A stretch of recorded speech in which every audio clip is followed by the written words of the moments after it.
Hello and welcome to Cargo Masterminds presented by Cargo.one. Cargo.one is a market-leading digital air freight procurement and sales platform. Trusted by over 20,000 freight forwarders in 134 countries, Cargo.one is the industry's go-to choice for the instant booking of airline and forwarder rates across more than 60 airlines.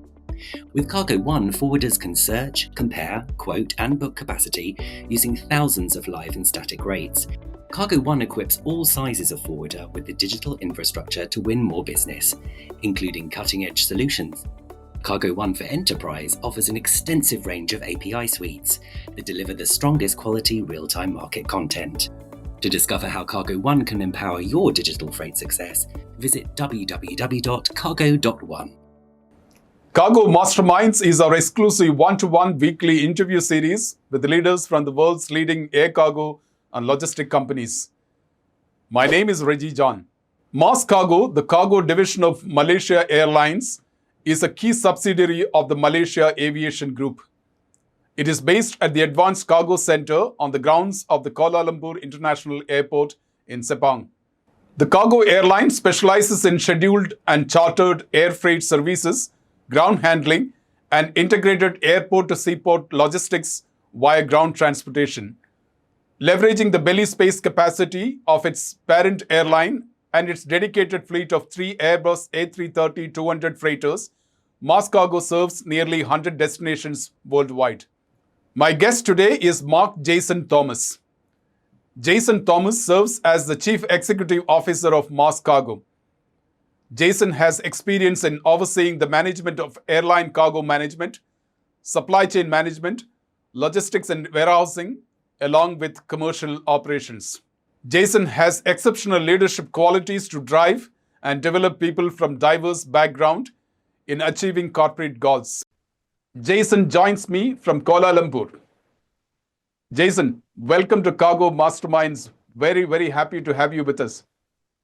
Hi, Reji. Thank you for the opportunity. It's a great honor to be here with you. I look forward to to this engagement, and probably we can I can showcase what MASKargo is currently doing and what our plans for in the future. Jason, let's begin with the recent official inauguration of the strategic partnership between MASKargo and Qatar Airways Cargo. The partnership was announced in July this year through a MOU between Qatar Airways Group and Malaysia Aviation Group. The partnership allows the two airlines to leverage each other's network strengths and fleet capacity to increase cargo offerings to your respective customers. The collaboration was on since the 1st of October this year. How do you look at these partnerships, and tell us the strengths and opportunities of this partnership? Also, what is the biggest challenge for you to keep this partnership alive? Reggie, I mean, you see, for MASKargo, our strength is in the Asia Pac region or Southeast Asia region. Of course, we aspire to grow our network and grow our capacity. And the only way forward that we could possibly do that, with our current setup, is to go into a collaboration and go into a joint operations with a reputable partner. And we landed with Qatar Airways. I think we, of course, on our passenger side, we have some sort of collaboration with Qatar Airways, on the Kuala Lumpur Doha sector and beyond, of course. We took the opportunity to look into the cargo expansion as well. So this collaboration that we have with Qatar Airways is something new to us, and we've been working really hard. And I'm really glad that Mark Drosh and his team has been very supportive, and we see each other's strength where we can leverage on. So this partnership allows us to reach to cities that we couldn't operate online with our existing fleet of aircraft. So it gives us the opportunity to expand our network and increase our capacity. And in return, of course, we work with Qatar Airways, to serve the East, or I would say the Australia and New Zealand sector. So this partnership is timely, and we see it's only the beginning of the collaboration. I'm sure in 2025 or in months to come, there'll be more announcement and more collaboration that would take shape. Well, in terms of um, challenges, to me, I don't see there's much of challenge to keep this partnership alive, because I think we acknowledge the strength and capabilities of each side of DY. So, we leverage on that, our strength, and we build towards that. So, just to keep this partnership alive, I think the sky is the limit. So instead of keeping it alive, we are looking forward to growing it further, and of course, how to expand our reach and network. Jason, besides the access to the fleet capacity and network, how does the partnership allow each carrier to take advantage of the well-equipped hubs in Kuala Lumpur and Doha to offer your customers the speed to market value? I think Kuala Lumpur is strategically uh, located in Southeast Asia. We have a good reach to the east, to the China markets, even to Australia and New Zealand. And Doha is strategically located in Middle East, and has a better reach to Europe. So these both hubs play an important role for a better reach to our global network. So I think in terms of expertise, in terms of not only location-wise, but in terms of expertise, we learn from each other. Doha has got a fully automated warehouse and hub operations. We leverage on them, we learn from each other, and we try to develop our capabilities here locally as well. We have a dedicated automated hub in Kuala Lumpur, and we are continuously investing to create that seamless connectivity, and speed to the market as well. Jason, how important are such partnership for MASKargo, and do you see this as an important step to optimize your assets and bring better value to your customers with an expanded network of your partners? Yeah, of course. You see, this partnership give us the opportunity to realign our network. Our aircraft utilization is at all-time high. We are clocking exceptional hours on our aircraft, back-to-back operations, and we also increase our frequencies to China, to Australia, and to other parts of the Southeast Asia cities. So it enables us to realign our network, to maximize our capabilities, aircraft utilization, and also on our warehouse capabilities as well. We've seen throughout this partnership, or since we started, we have seen a transshipment flow of about 50% year-on-year increase. So it's in line with our aspiration to develop Kuala Lumpur as a transshipment hub. So, we are working towards that, building our capabilities, our infrastructure, and also to expand the transshipment volumes. Can you give us a sense of the fleet mix that you have and the available cargo capacity across your network, including the bellies of the Malaysian Airlines passenger network? Yeah, so we have dedicated 3 Airbus 330 freighters that we are currently operating. We operate as far as Amsterdam and towards Australia as much. A lot of our capacity is into China as well. We managed that, and to complement that, we have the passenger aircraft network. Our passenger aircraft networks, we operate to London, as you're aware, and to most of the cities within Southeast Asia. So we have a good mix of belly and also freighter capacity. Jason, let's talk about your freighter fleet. Of course, you mentioned about the 3 A330. Quite recently, you also had put out an RFP for your narrow body freighter operations.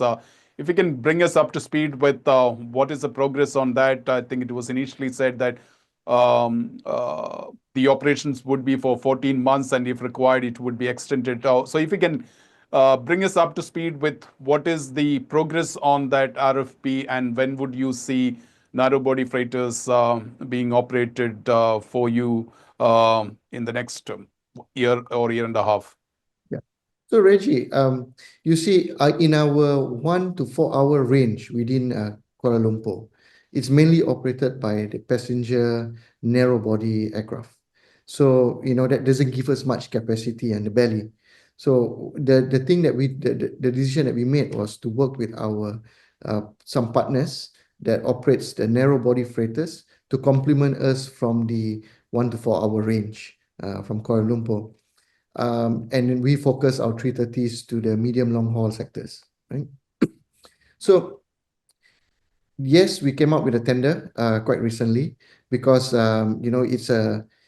it's a renewal. In fact, I mean, we currently have this partnership with local airline operators that operates the narrow body for us. So we're just extending this, going out to the market to reach out to more narrow body operators where we could work together.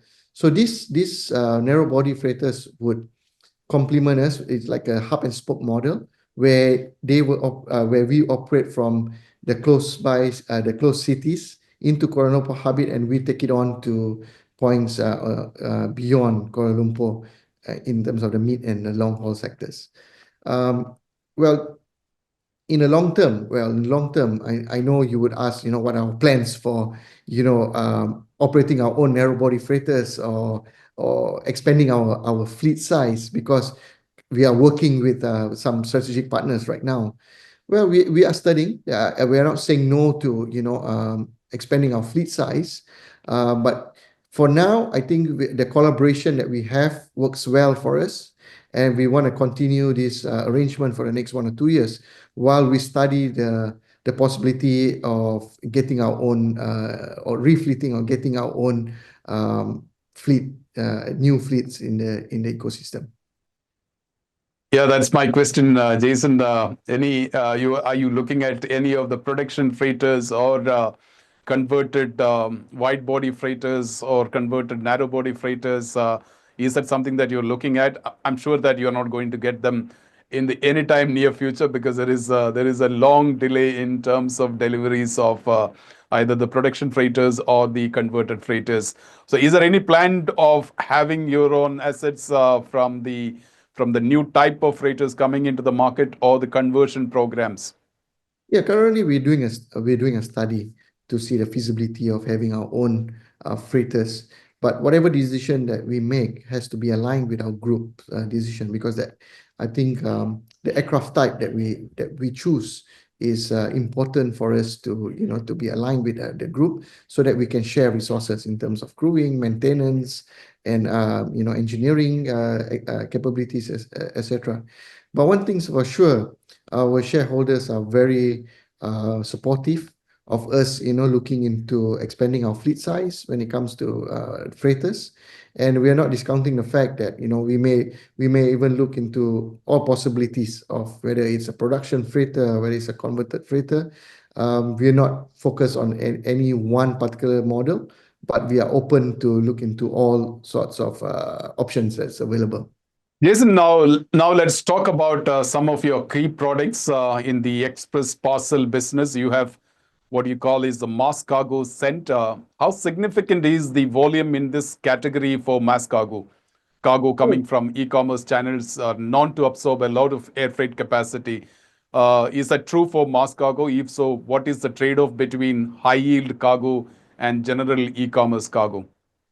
Well, Reggie, it's not so we don't participate so much on the e-commerce space, right? We do the middle mile for some e-commerce players, especially out from China, South China, that's coming into Kuala Lumpur and points beyond. We do participate in that space, but I wouldn't say it's significant volumes in terms of volumes. But we are more focused on the traditional hard freight electronics that we currently ship around the world. So not so much on the e-commerce, but we are not saying that it's least a priority. We prioritize that as well. We see the importance, the emergence of the e-commerce and the growth. We are not turning a blind eye towards the e-commerce volumes. We are participating, but I wouldn't say it's our core, in that segment as well. So we are conscious that we have a balanced product that we serve in the market. Let's talk about another product of yours, which is Priority Business Customer Center for key forwarding agents. We have seen significant consolidation in the forwarding industry, leading to the emergence of super forwarders. In the long term, what changes do you expect in the shipper forwarder airline relationship? Will there be any change at all? Well, the PBC, I would say, is a product that is like a loyalty program that we have with our customers. It's been long. It's been long in MASKargo's business plan. We have a few customers that commits a certain amount of volumes that where they enjoy certain privileges that comes along with it. It's a loyalty program, but it is not limited to only the agents in Kuala Lumpur, but we have a global partnership product that we go out to the main global partners as well. So, the emergence of forwarder airline, partnerships or alliances that we currently see in the market, I don't think I'll view that as a threat, but, it gives us the opportunity to collaborate further. We have this long, loyal customers that's been with us, for decades. So I think if they so decide to be in the airline space, in the cargo airline space, I think it gives us opportunity to collaborate, even to share best practices and how we can complement each other. I think I don't see that as a threat, but in fact an opportunity moving forward. Jason, what is the level of investment going into really pushing advanced digitization process at MASKargo and making the cargo business efficient across all levels, leading to high customer delight? And I also believe quite recently you have signed up with Unisys for your digitalization processes. Well, AI and machine learning is something that MASKargo is seriously considering. We are juggling between being prudent in terms of investment and also to see what's the appetite for the market. But we have our plans for 2025 to 2030. We are heavily investing, or we're planning to invest a lot in AI and also in technology. But we are cognizant that the important part is our infrastructure here in Kuala Lumpur, because we aspire to create Kuala Lumpur as a main transshipment hub within Southeast Asia, to the likes of our neighbors who have been mature in that space.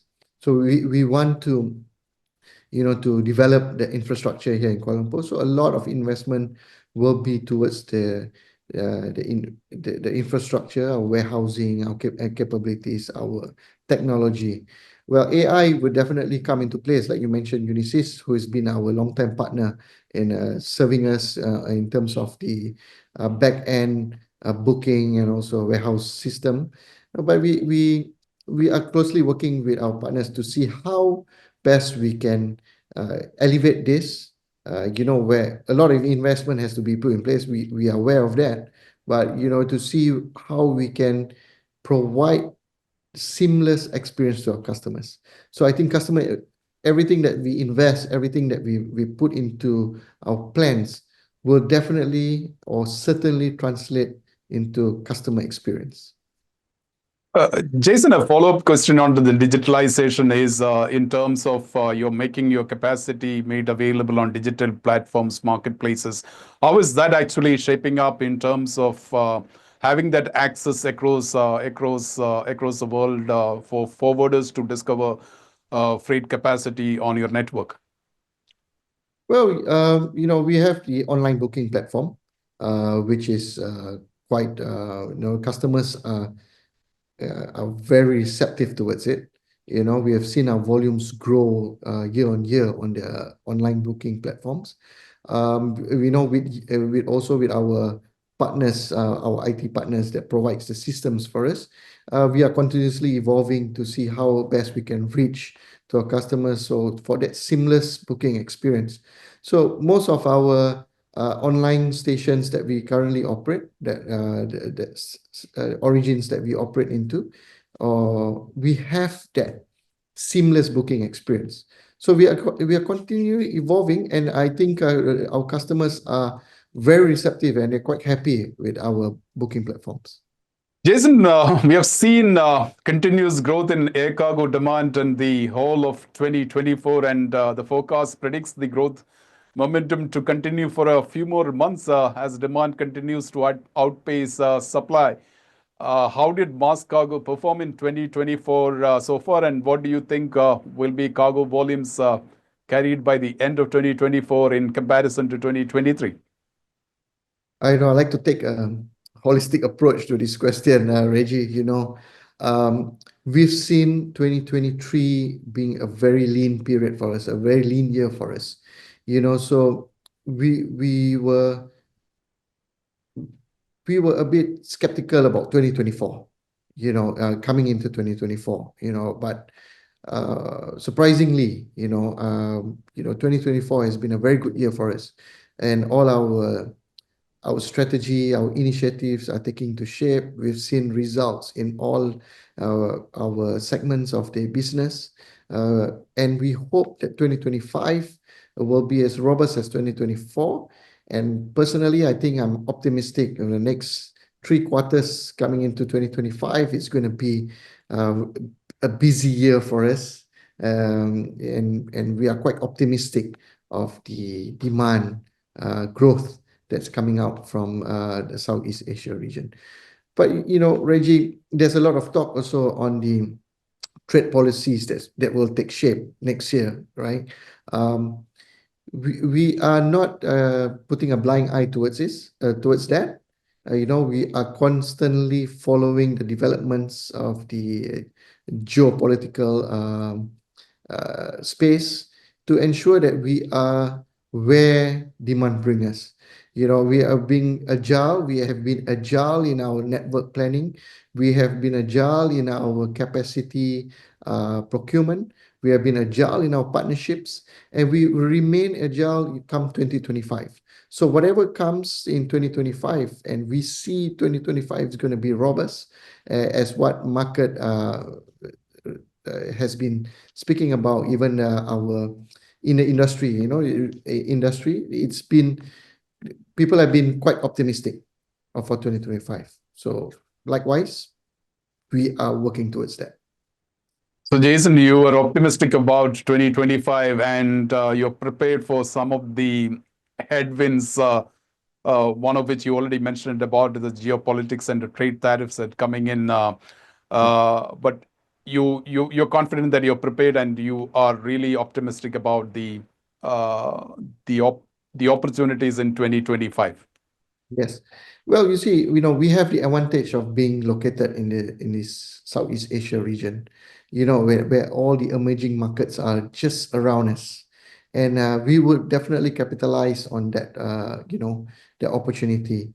And, being in partnership with the best airline in the world, it gives us that leverage for us to reach out to our customers, to provide better solutions, better connectivity. So, we are confident, very confident for 2025. We are prepared, and with the partnerships that's in place, the technology that we are investing in, the infrastructure that we are expanding in our home base, we are optimistic for 2025. Jason, thank you so much. It's been a pleasure talking to you. Yeah, thank you so much, Reggie, for your time. Looking forward to see you next. That was Mark Jason Thomas, CEO of MASKargo. I hope you enjoyed watching this interview. Review us, rate us, and share us wherever you can.